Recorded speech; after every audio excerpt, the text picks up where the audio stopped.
성도 여러분 안녕하십니까? 오늘 말씀의 제목은 평생 가장 중요한 일. 인간이 평생을 통하여 성취해야 할 가장 중요한 일은 무엇일까요?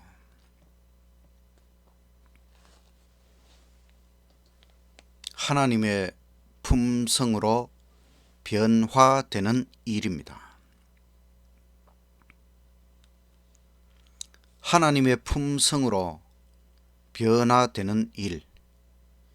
이것이 평생을 통하여 우리가 이루어야 할 가장 중요한 일입니다. 하나님의 품성으로 변화되는 일의 중요성 첫 번째, 사람은 하나님의 형상과 품성을 따라 창조되었습니다. 창세기 1장 26절에 하나님이 가라사대 우리의 형상을 따라 우리의 모양대로 우리가 사람을 만들고 그로 바다의 고기와 공중의 새와 육축과 온 땅과 땅에 기는 모든 것을 다스리게 하자 하시고, 하나님이 자기 형상 곧 하나님의 형상대로 사람을 창조하시되 남자와 여자를 창조하시고, 하나님의 형상, 우리의 외모뿐만 아니라 우리의 마음, 품성까지 하나님을 닮도록 창조되었다는 것입니다. 두 번째는, 그럼 하나님의 품성은 무엇인가? 출애굽기 34장 5절, 여호와께서 구름 가운데 강림하사 그와 함께 거기 서서 여호와의 이름을 반포하실새 여호와께서 그의 앞으로 지나시며 반포하시되 여호와로라 여호와로라 자비롭고 은혜롭고 노하기를 더디하고 인자와 진실이 많은 하나님이로라. 하나님은 자비롭고 은혜롭고 노하기를 더디하고 인자와 진실이 풍성하신 하나님이라고 하였습니다. 하나님의 속성, 하나님의 품성은 정말 놀랍고 신비합니다. 이런 하나님의 형상, 하나님의 품성과 비교할 때에 우리는 얼마나 멀리 떨어져 있느냐? 저는 지금까지 하나님에 관한 설교를 많이 했습니다. 이제는 인간에 대한 설교를 좀 하려고 합니다. 결국 우리가 하나님에 대하여 깨닫는 것은 우리가 변화되기 위하여, 하나님을 닮아가기 위하여 하나님에 대하여 설교를 한 것이지요.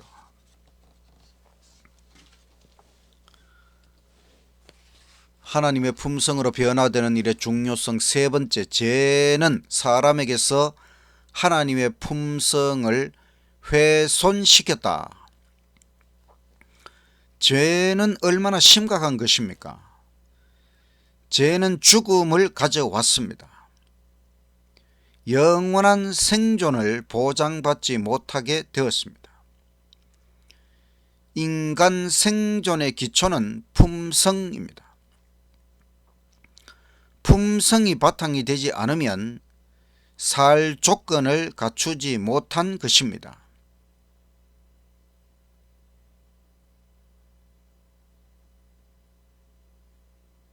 결국은 죄를 지은 아담과 하와가 에덴 동산에서 쫓겨났습니다. 마침내 우리가 품성을 갖추지 못하면 이 지구에서, 이 우주에서 영원히 쫓겨나는 것입니다. 하나님과 함께 살지 못하게 되는 것이지요. 교인들이 교회에 모인 이유는 품성 변화를 위하여 우리가 함께 모인 것입니다. 네 번째, 십자가 구원의 목표는 인간 안에 하나님의 형상, 품성을 회복하는 것입니다. 구원이 무엇입니까? 우리의 죄를 용서하시는 것. 그러면 우리는 칭의, 의롭다고 여겨집니다. 칭의의 자연스러운 결과는 성화, 거룩하게 변화되는 것. 다른 말로 하면 순종, 또 다른 말로 하면 품성 변화. 예수님께서 십자가 고난과 죽음을 통하여 우리에게 해주시려는 것은 바로 품성 변화입니다. 품성 변화가 너무너무 중요하다고 하는 것을 예수님 십자가 앞에서 깨닫게 되시기를 간절히 바랍니다.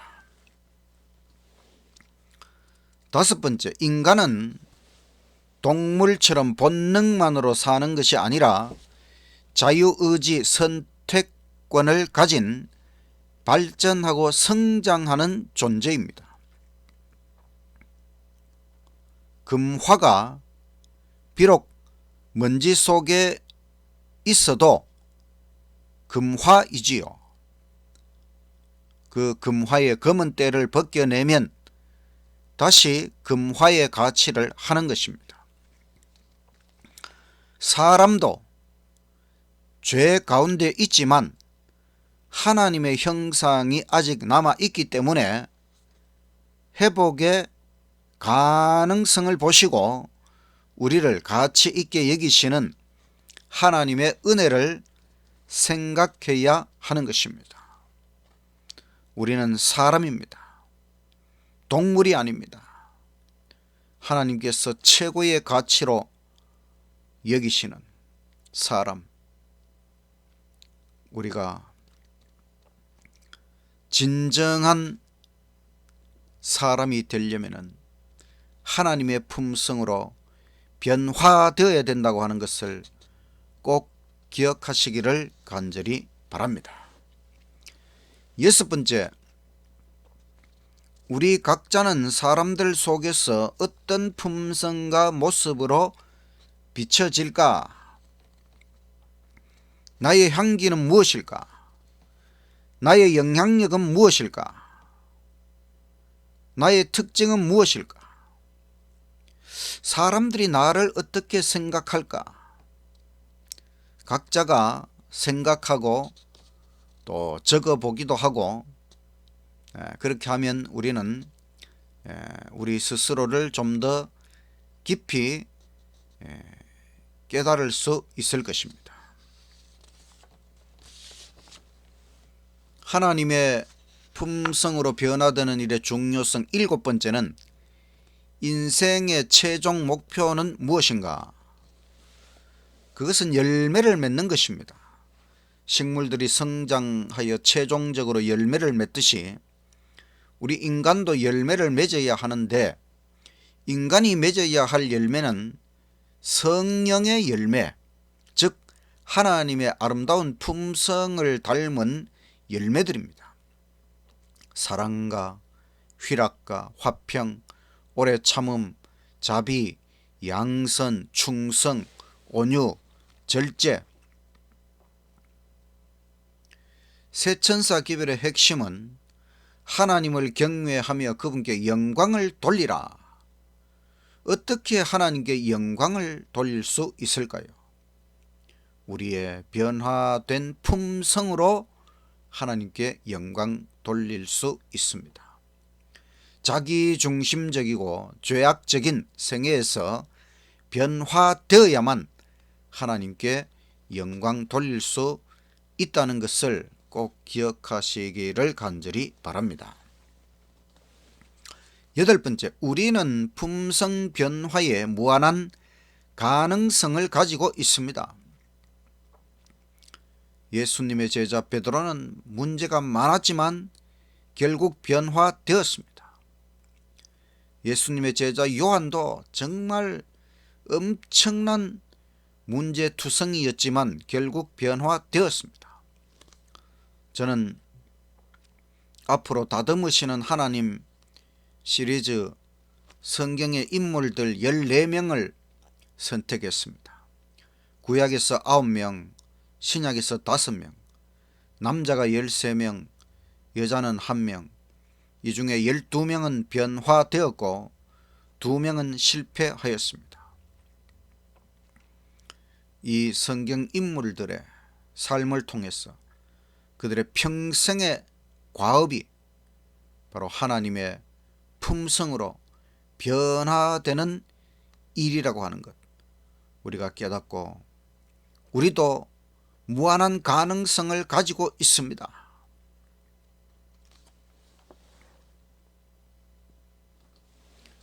아홉 번째, 품성 변화의 주체는 자기 자신이 아니고 주님께서 보내신 성령님이시다. 성령께서 오신 중요한 목적은 인간의 품성 변화입니다. 성령은 우리 안에서 계속적으로 노력하고 계십니다.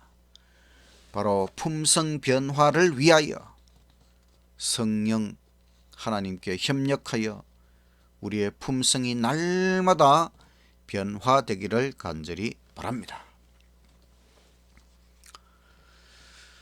하나님의 품성으로 변화되는 일의 중요성 10번째는 성경이 반복적으로 강조하는 품성 변화의 몇 가지 비결이 있는데, 첫 번째는 말씀을 그대로 적용하고 순종하면 변화의 복을 받는다는 것입니다.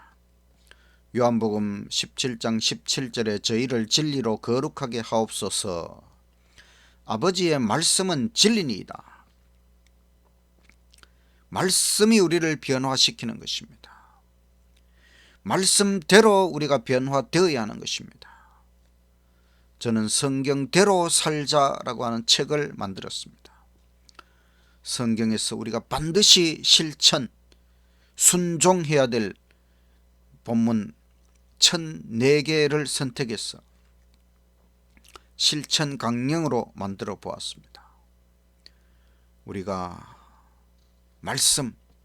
말씀을 적용하고 순종함으로 품성 변화의 복을 받으시기를 간절히 바랍니다.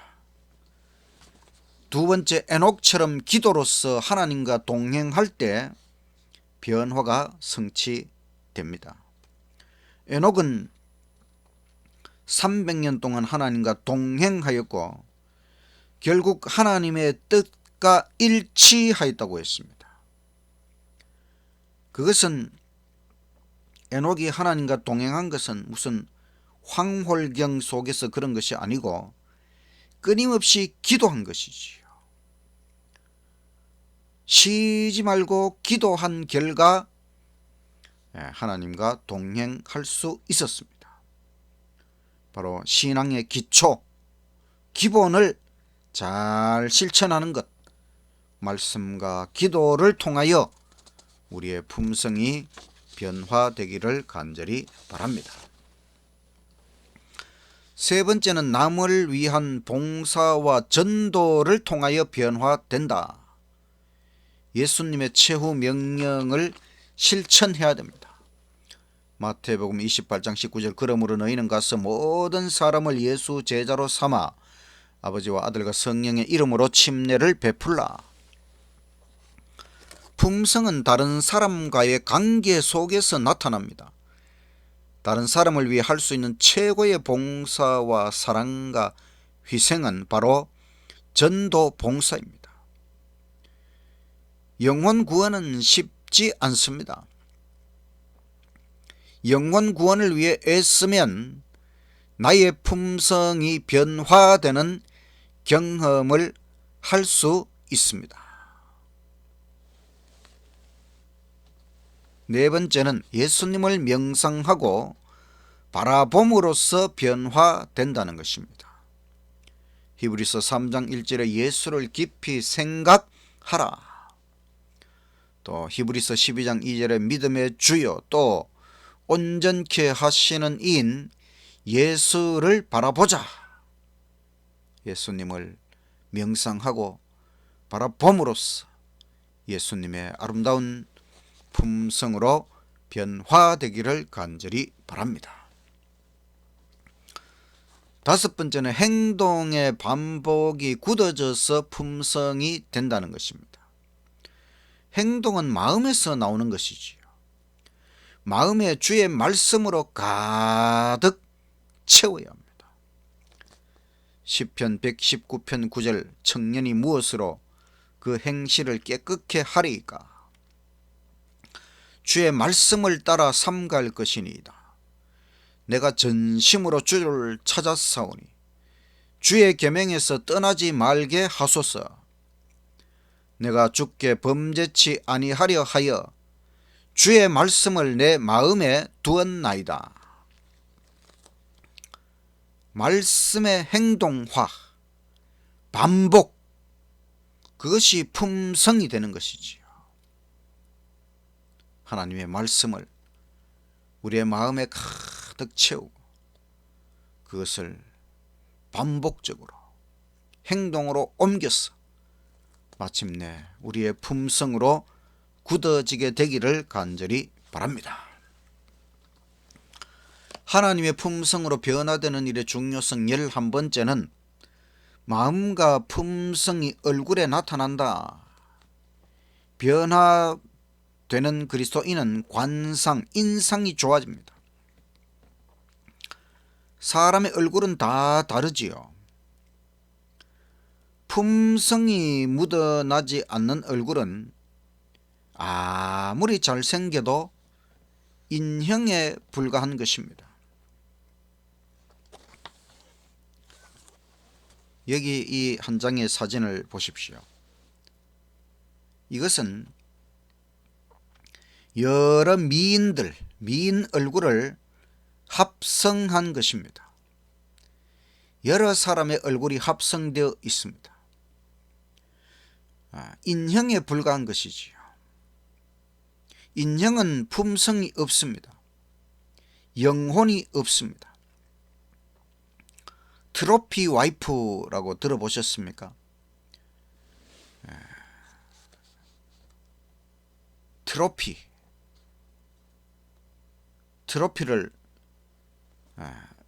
트로피처럼 와이프도 부인도 트로피 같은 것이 있다.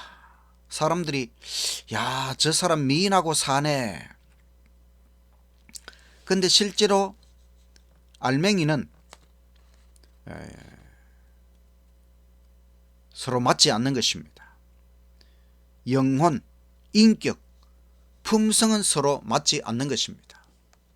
그것을 트로피 와이프, 부부간에 서로 맞지 않는데 그 부인이 미인이기 때문에 사람들은 야, 저 사람 미인하고 사네. 그러나 남편의 마음은 다르죠.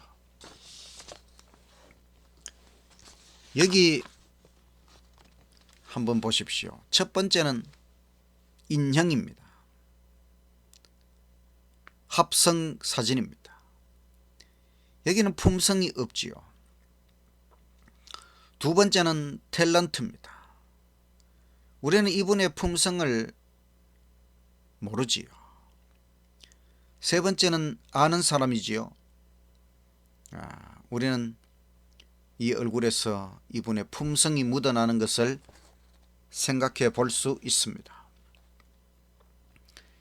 여기 남자의 얼굴도 있습니다. 첫 번째는 인형, 합성 사진이고 두 번째는 탤런트. 근데 우리는 이분의 품성을 잘 모릅니다. 세 번째는 아는 사람이지요. 아는 사람의 얼굴에서는 그 사람의 품성도 묻어납니다. 사람의 첫 인상은 바뀝니다. 시간이 지나면서 바뀌는데, 그것은 처음에는 품성을 모르고 얼굴만 본 것이고, 점점 이제 그 사람의 품성과 함께 그 사람의 얼굴을 보게 되는 것이지요. 여러분, 저를 처음 보았을 때 첫 인상이 어땠습니까? 아마 좀 별로 좋지 않았을 것입니다. 근데 지금은 어떻습니까? 좀 좋아졌는지 모르겠습니다. 저도 여러분들을 처음 뵀을 때에 그 첫 인상이 있고, 지금 또 서서히 여러분의 품성을 살펴보면서 또 얼굴을 볼 때에 첫 인상이 많이 바뀐 것을 느낄 수가 있습니다. 잘생기지는 않았지만 좋은 인상이 있을 수 있습니다. 잘생기고 못생기고는 사실 우리가 선택할 수 없습니다. 왜냐하면 태어날 때 우리가 그렇게 태어난 것을 선택의 여지가 없는 것이지요. 그러나 살아가면서 우리는 좋은 인상으로 바뀔 수는 있습니다. 품성 변화, 성화를 경험하는 그리스도인 성도는 인상이 좋아져야 합니다. 하나님의 품성으로 변화되는 일의 중요성 12번째, 14만 4천인은 이마에 하나님과 어린 양의 이름이 있다. 계시록 14장 1절, 또 내가 보니 어린 양이 시온산에 섰고 그와 함께 14만 4천이 섰는데 그 이마에 어린 양의 이름과 그 아버지의 이름을 쓴 것이 있도다. 이마는 사람의 중심, 생각, 마음, 품성을 나타냅니다. 하나님의 이름은 바로 하나님의 존재, 하나님의 품성을 나타내는 것이지요. 그런데 14만 4천 명의 이마에는 하나님의 이름, 어린 양, 예수님의 이름이 있다는 것입니다. 그렇다면 우리는 하나님과 예수님의 품성으로 변화되어야 한다는 것입니다. 우리가 14만 4천인에 들어가기 위하여 하나님의 품성, 예수님의 품성, 그 아름다운 품성으로 날마다 변화되는 놀라운 일이 일어나게 되기를 간절히 바랍니다. 오늘 말씀의 결론은 품성 변화는 내 인생에서 가장 중요한 일이다. 우리의 인생을 다 마치면 하나님의 평가, 조사, 심판이 있습니다. 무엇으로 평가하실까요? 학교 성적, 재산, 지위, 출세? 아닙니다. 오직 품성으로 평가하십니다. 각 시대의 대쟁투 483쪽에 누가 조사 심판을 통과하느냐? 품성이 하나님의 율법과 조화되는 사람들이 조사 심판을 통과한다. 하나님의 율법은 바로 하나님의 품성의 사본이다. 복사본이다. 하나님의 율법과 조화된다는 것은 하나님의 품성과 조화된다고 하는 것이지요. 그러니까 우리가 하나님의 품성과 조화, 일치되어야 조사 심판을 통과한다는 것입니다. 칭의의 결과는 성화, 바로 품성 변화. 품성 변화를 경험하는 저와 여러분이 되어서 하나님 앞에서 통과될 수 있게 되기를 간절히 바랍니다. 서울에 가면 경복궁이 있지요. 거기 근정전 앞에 가면 품계석이 있습니다. 옛날에 신하들이 벼슬 관직에 따라서 모이는데 정일품, 정이품, 정삼품, 정사품, 정오품 품계에 따라 왕 앞에 서는 것입니다. 품성, 품계. 나의 품성의 품계는 얼마일까? 하나님 앞에 섰을 때에 나는 어떤 품성, 어떤 품계일까? 하나님의 품성으로 변화되는 삶이 가장 행복한 삶이요 성공적인 삶입니다. 하나님의 품성으로 변화되는 것, 하나님처럼 살아가는 것, 최고의 인생입니다.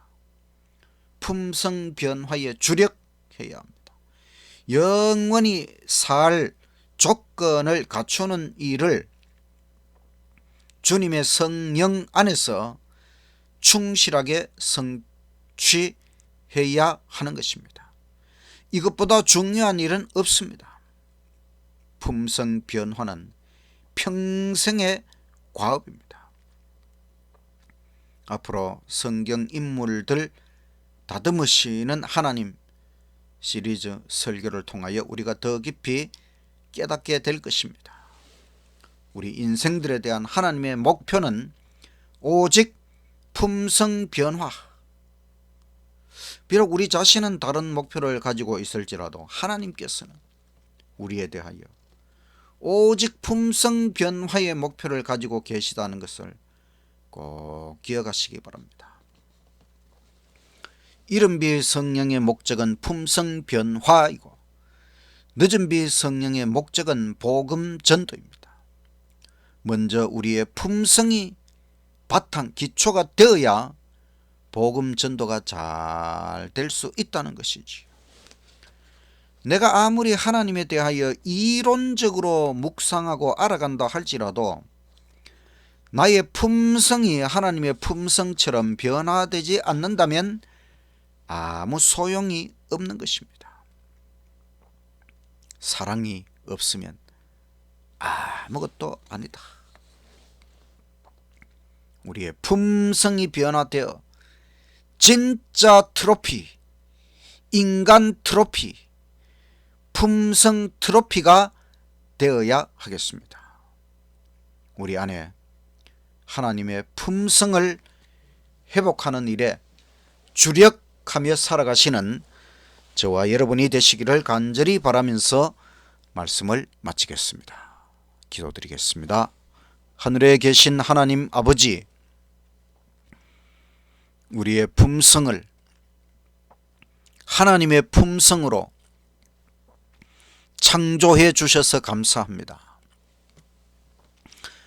죄로 말미암아 파괴된 우리의 본성, 품성이 다시 예수님 십자가의 은혜로 성령님의 사역으로 다시 하나님의 품성을 회복할 수 있도록 우리를 인도하여 주시옵소서. 날마다 예수님을 바라보고 품성이 변화될 수 있도록 우리를 이끌어 주시옵소서.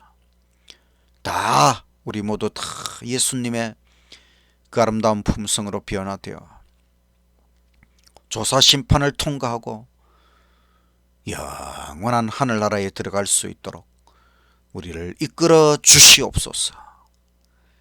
예수님 이름으로 기도드리옵나이다. 아멘.